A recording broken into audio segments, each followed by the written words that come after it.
नमस्कार, मी दिनेश कुलकर्णी. युवा क्रांती न्यूजच्या फेसबुक लाईव्ह मध्ये आपल्या सर्वांचं स्वागत.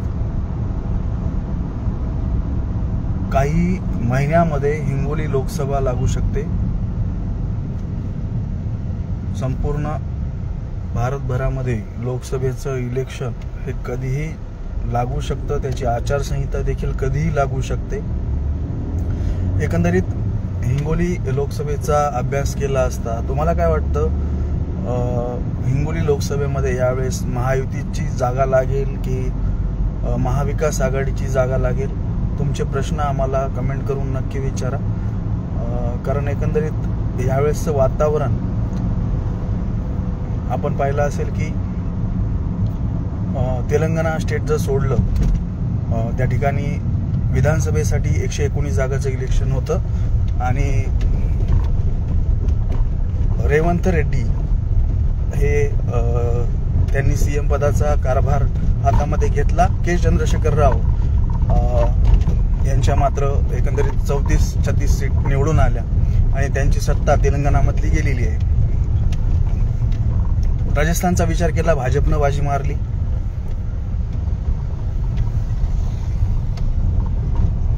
महाराष्ट्रातल्या बदलत्या राजकारणाचा जर अभ्यास केला तर यावेळेस लोकसभेमध्ये कोण बाजी मारते हा मोठा प्रश्न आहे. काँग्रेस, बीजेपी, तुम्हाला काय वाटतं? तुमच्या कमेंट आम्हाला कमेंट बॉक्समध्ये विचारू शकता. हिंगोली लोकसभेसाठी महाविकास आघाडीकडून बरेच नावं चर्चेत आहेत. माजी आमदार नागेश पाटील आष्टीकर असतील महाविकास आघाडीकडून, शिवसेना ठाकरे गटाचे माजी सहकार मंत्री जयप्रकाश मुंदडा असतील, शिवसेना ठाकरे गटाचे हिंगोली जिल्हा प्रमुख संदेश देशमुख असतील. हे देखील महाविकास आघाडीकडून चर्चेत आहेत. माजी सहकार मंत्री आणि हिंगोली राष्ट्रवादी काँग्रेसचे सर्वेसर्वा साखर महासंघाचे अध्यक्ष जयप्रकाश दांडेगावकर हे देखील महाविकास आघाडीकडून निवडणूक हिंगोली लोकसभा लढवण्यासाठी इच्छुक आहेत. असे बरेच चेहरे जे आहेत ते महाविकास आघाडीकडून इच्छुक आहेत. एकंदरीत महायुतीचा जर विचार केला तर महायुतीमध्ये विद्यमान खासदार हेमंत पाटील हे पुन्हा निवडणुकीच्या रिंगणात उतरणारच आहेत. कारण कालच्या चर्चेवरून मुलाखतीहून आपल्याला समजलं असेल की विद्यमान खासदार हेमंत पाटील हे देखील पुन्हा एकदा येणारी लोकसभा हे लढवू शकतात. जागेचा विचार केला तर हिंगोलीमध्ये लोकसभेसाठी शिवसेनेला आतापर्यंत जागा ही सोडलेली आहे. पण यावेळेस अशी चर्चा तुम्हाला ऐकायला मिळत असेल की भाजपला ही जागा सुटणार आहे. राजकारणात काही होऊ शकतं वेळेवर. जर भाजपला जागा सुटली तर डॉक्टर श्रीकांत पाटील देखील इच्छुक आहेत. रामदास पाटील सोमठाणकर भाजपकडून देखील इच्छुक आहेत. योगी श्याम भारती महाराज देखील भाजपकडून निवडणूक लढवण्यासाठी इच्छुक आहेत.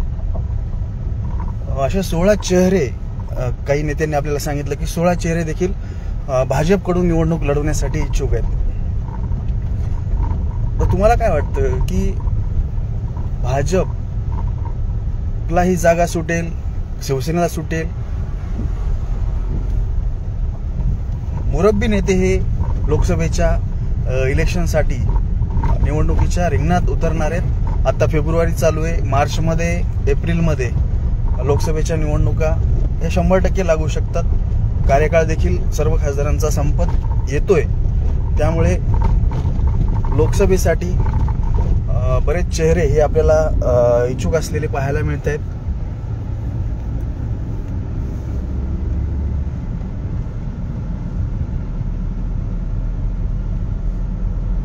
हिंगोली लोकसभेचा अभ्यास केला तर विद्यमान खासदारांनी देखील हिंगोली जिल्ह्यामध्ये विविध प्रोजेक्ट आणलेले आहेत. हिंदू हृदय सम्राट बाळासाहेब ठाकरे हरिद्रा हळद प्रकल्प संशोधन केंद्र असेल जे कनेरगावमध्ये होते,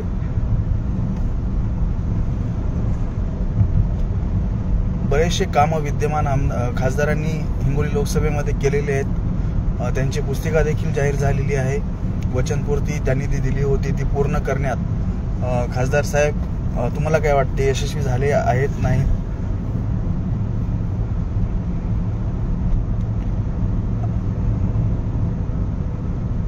महेश टोपे मनसे समर्थक म्हणतायत फक्त मनसे. आतापर्यंत आपण पाहतो महेश टोपे साहेब की मनसेसाठी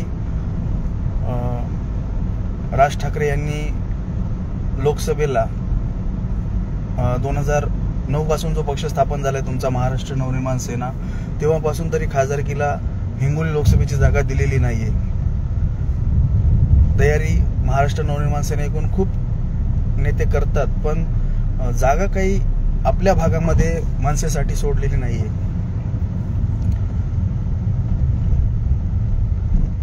तर यावेळेस मनसे भाजप आणि शिवसेनेसोबत जर गेला तर त्यांनी जागा वाटपासंदर्भात हिंगोलीचा विचार केला तर हिंगोलीला ही जागा सुटू शकते. कारण भविष्यातला विचार आहे तो, मनसे महायुतीत सामील होणार का यावर अवलंबून आहे. हदगाव विधानसभेचे माजी आमदार नागेश पाटील अष्टीकर असतील, यांचं देखील त्यांच्या विधानसभेमध्ये काम चांगलं आहे. त्यांनी देखील हिंगोली लोकसभेवर दावा केला आहे. त्यांच्या माध्यमातून हदगाव विधानसभेमध्ये देखील बरेचसे कामं झालेले आहेत.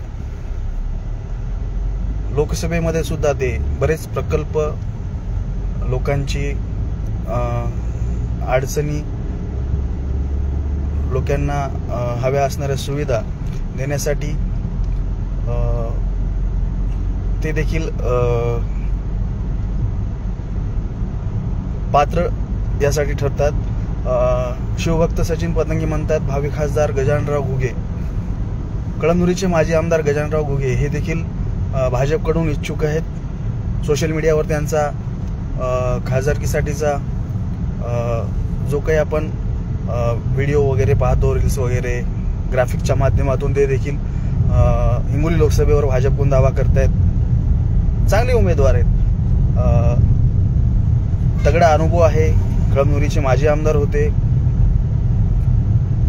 त्यामुळे गजाननराव घुगे देखील लोकसभेसाठी इच्छुक आहेत.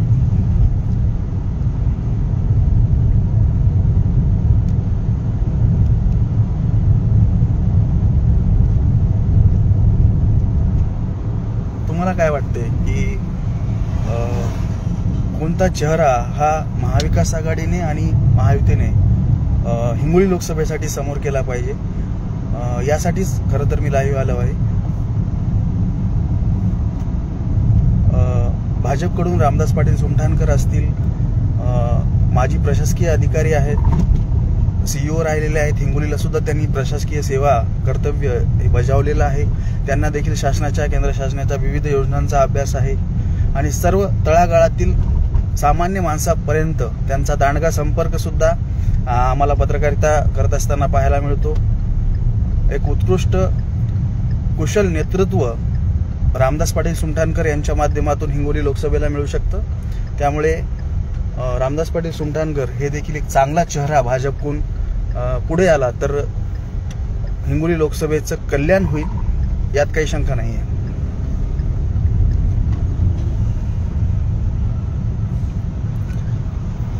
विद्यमान खासदार हेमंत पाटील यांच्या सुद्धा माध्यमातून बरेच कामं झाली आहेत.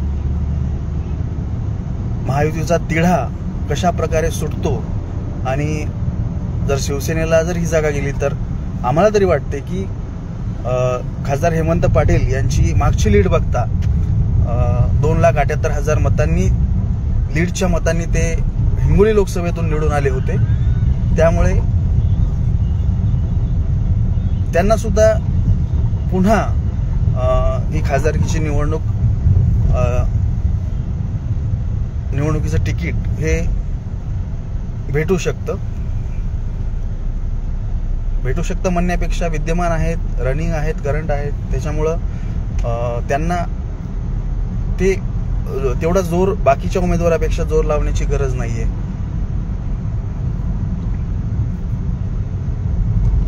महाविकास आघाडीकडून जयप्रकाश दांडेगावकर असतील, माजी सहकार मंत्री राहिलेले आहेत, मुरब्बी राजकारणी, एक अभ्यासू व्यक्तिमत्व म्हणून महाराष्ट्रामध्ये त्यांची ओळख आहे. शरद पवार साहेबांचे एक विश्वासू सहकारी आणि त्यांच्यासोबत काम करण्याचा त्यांनी अनुभव घेतलेला आहे. त्यामुळे आणि एक कोणताही भ्रष्टाचाराचा आरोप नसणारा नेता हा हिंगोली जिल्ह्यामध्ये आहे. त्याचा सुद्धा आम्हाला अभिमान आहे की जयप्रकाश दांडेगावकर हे एकही भ्रष्टाचाराचा आरोप नसणारे हिंगोली जिल्ह्यातले एकमेव नेते आहेत. एक उत्कृष्ट अभ्यासपूर्ण माहिती असणारे जयप्रकाश दांडेगावकर यांना जर लोकसभेचं महाविकास आघाडीकडून तिकीट दिलं तर ते सुद्धा निवडून येऊ शकतात. कारण दांडगा त्यांचा संपर्क जो सर्वसामान्य तळागाळातल्या कार्यकर्त्यापर्यंत आणि जनतेपर्यंत जो काही त्यांचा संपर्क आहे, जे काही त्यांनी लोकसभेसाठी जे काही प्रयत्न करतात आणि ते आमदार असताना त्यांनी विधानसभेसाठी जे काही कामं केलेली आहेत, चांगले चांगले प्रकल्प असतील, पूर्णा ग्लोबल टेक्सटाईल पार्क सारखे प्रकल्प असतील, ते देखील त्यांनी आणलेलं आहे. सुतगिरणी देखील वसमतमध्ये त्यांनी चालू केली होती. अशा बऱ्याच प्रकारचे प्रकल्प त्यांनी वसमत विधानसभेसाठी आणलेले आहेत. एक चांगला चेहरा हिंगोली लोकसभेला महाविकास आघाडीच्या माध्यमातून भेटू शकतो.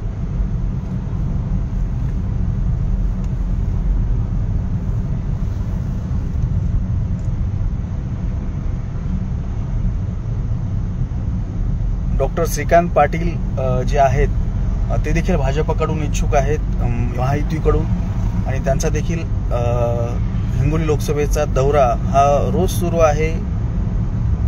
तरुणांशी, युवकांशी, विशेषतः उद्योग करणाऱ्या तरुणांशी ते संपर्कात आहेत. जनतेच्या भेटीगाठी घेणं, त्यांच्या समस्या जाणून घेणं, अगदी सर्वच लोकसभेचे उमेदवार हे जनतेच्या सध्या हिंगोली लोकसभेत चर्चा साधताना आपल्याला पाहायला मिळत आहेत.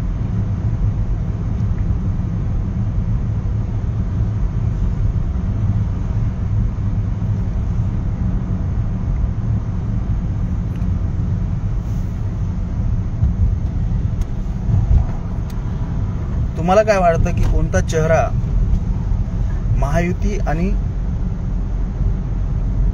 महाविकास आघाडी यांनी समोर केला पाहिजे? शिवसेना ठाकरे गटाचे जिल्हा प्रमुख संदेश देशमुख हे देखील खासदारकी लढवण्यासाठी इच्छुक आहेत. आम्ही त्यांना प्रश्न देखील केला होता की तुम्ही हिंगोली विधानसभा लढवणार आहेत का, पण त्यांनी आम्हाला सांगितलं की मी लोकसभेसाठी इच्छुक आहे. त्यांचा देखील चांगला संपर्क आहे. मागील काही काळामध्ये महाराष्ट्र नवनिर्माण सेनेमध्ये ते होते. ज्यावेळेस मुख्यमंत्र्यांनी एकनाथ शिंदे यांनी शिवसेनेसोबत बंड केलं, त्यावेळेस जो काही प्रकार घडला त्यांच्या माध्यमातून आमदार संतोष बांगर यांनी एकनाथ शिंदे यांच्याकडे जाण्याची वाट धरली. तेव्हा त्यांना एक चांगला प्लॅटफॉर्म शिवसेना ठाकरे गटामध्ये मिळाला आणि त्यांचा एक वेगळा हिंगोली जिल्ह्यामध्ये प्रभाव पडतो. एक बेधडक व्यक्तिमत्व, कुशल भाषणशैली याच्यामुळे ते देखील प्रसिद्ध आहेत. एक संपर्क देखील त्यांचा लोकसभेमध्ये दांडगा आहे. संदेश देशमुख अगदी मनमिळावू व्यक्तिमत्व आहे. सर्वसामान्यांना घेऊन चालणारा नेता अशी त्यांची ओळख आहे. त्यामुळे संदेश देशमुख यांच्या देखील रूपाने महाविकास आघाडीकडून हिंगोली लोकसभेसाठी एक चांगला चेहरा इथल्या जनतेला मिळू शकतो. त्यांचे कामं होऊ शकतात. कायमस्वरूपी जनतेसोबत नाळ जोडलेला नेता देखील संदेश देशमुख हे मानले जातात. कारण विविध आंदोलनामधून ते जनतेच्या संपर्कात आहेत. आता सध्या त्यांनी पीक विम्याचा देखील प्रश्न हा उचलून धरला होता. कृषी अधीक्षकाला धारेवर धरलं होतं. त्यांच्या खुर्चीला निवेदन देऊन तिथं देखील त्यांनी आंदोलन केलं होतं. एक शेतकऱ्यांशी नाळ जोडलेला नेता हा संदेश देशमुख आहे. त्यामुळे त्यांना देखील लोकसभेचं जर महाविकास आघाडीनं तिकीट दिलं तर ते देखील निवडून येऊ शकतात.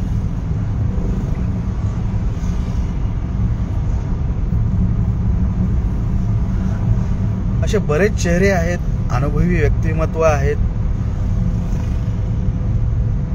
ज्यांचा त्यांचा दांडगा संपर्क आहे.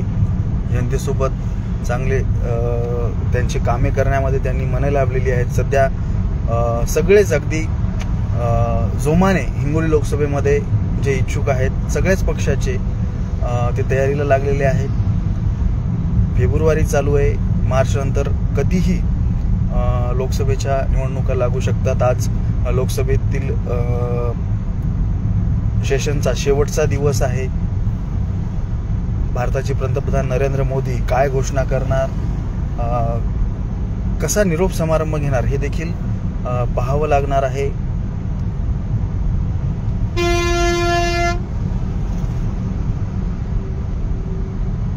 आता एक महत्त्वाचा मुद्दा गाजतोय, तो म्हणजे मतपत्रिकेद्वारे मतदान घ्या असं विरोधी पक्षांचं म्हणणं आहे. काय प्रभाव पडू शकतो मतपत्रिकेद्वारे जर मतदान घेतलं, ते देखील आम्हाला कळवू शकता.